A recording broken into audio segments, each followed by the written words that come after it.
Hey guys, I feel like I have so much to say. First off, I got my hair cut. I didn't take off any length. It's still like, a couple inches past my shoulders. But I got the layers cut in it that I have been wanting pretty much since I was but what happened was I was at Ross with my mom looking for makeup bags, and we ran into this woman who she had completed cosmetology. She was working at a salon that was really high-end, and she needed to complete this training program. So basically, long story short, she needed hair models for her and a couple other stylists. So me and my mom went in. My mom got a graduated bob, where it's like short in the back. It's very Victoria Beckham and long in the front. It looks really good on her. She's got like jet black hair with red highlights. And then I got this guy who specializes in long layers, and I can see why, because he just did a gorgeous job. Like, he gave me the cut that I've been wanting forever, just these like long sort of face framing layers that I could never seem to get. So I'm, it's a really expensive salon, so I'm going to see if I can go back if I can afford it, but it was just great to get the cut in the first place. It's, if you live in California near the Bay Area, it's called Cooper Alley. It's in Larkspur Landing. It's a super high-end salon. It's, they do color and everything, even nails. And they did a great job. Just the time they took, the quality of the haircut, the whole thing, it was just really good. And I'm so happy with the results. So another guy approached me about getting color in my hair, and I'm such a wuss about that. I've never dyed my hair. I could always get highlights or lowlights or whatever. I don't know.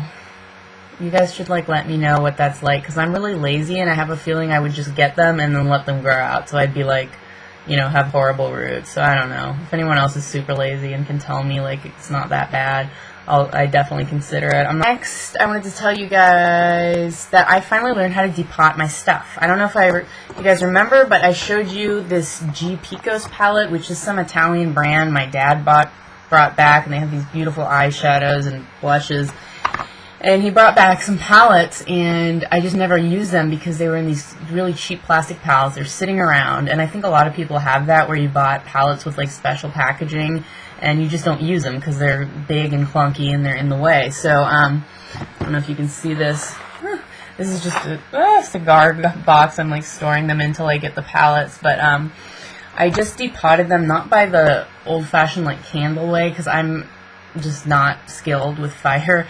And so I used rubbing alcohol. You just get a Q-tip, soak it in rubbing alcohol, and then in this case these were in plastic pallets, so I just separated the bottom of the palette a little bit from the eyeshadow pan, and then I let the alcohol drip in between, and it just softened up the glue and allowed me to pop it off. If you're worried about alcohol getting in your eyeshadows, it doesn't matter. I actually got some in mine, and it just evaporates. It's completely harmless. And that's actually how you sterilize your eyeshadows, if anyone was wondering. I just learned this. Especially if you're sharing makeup with someone, all you have to do, take some rubbing alcohol, at least 80 rubbing alcohol, put it in a little spray bottle, take your eyeshadows, just spray them, just soak them, and that's it. And just let them dry. It's not going to damage them. I can show you. I soaked this one in rubbing alcohol accidentally, and it looks completely fine. The pigmentation, the color is still there. It's it doesn't damage it, so that's cool. And I'm gonna go on Elf, I think. If you guys don't know what that is, it's eyes, lips, face, and it's super cheap. Everything there is $1. So I'm gonna try and pick up some of their little palettes and see if I can pop out the dividers and put mine in there. So I was just excited, and I wanted to share that with you guys. So that's about it. Let me know, let me know about you guys, the first time you colored your hair, if you regret it, if you wish you had never done it, if it was easy, if you love it. I'm so happy with my hair. Anywho, I'm going to go now. Maybe I'll make a video tomorrow, before I go to the gym. Alright, I'll see you guys later. Bye.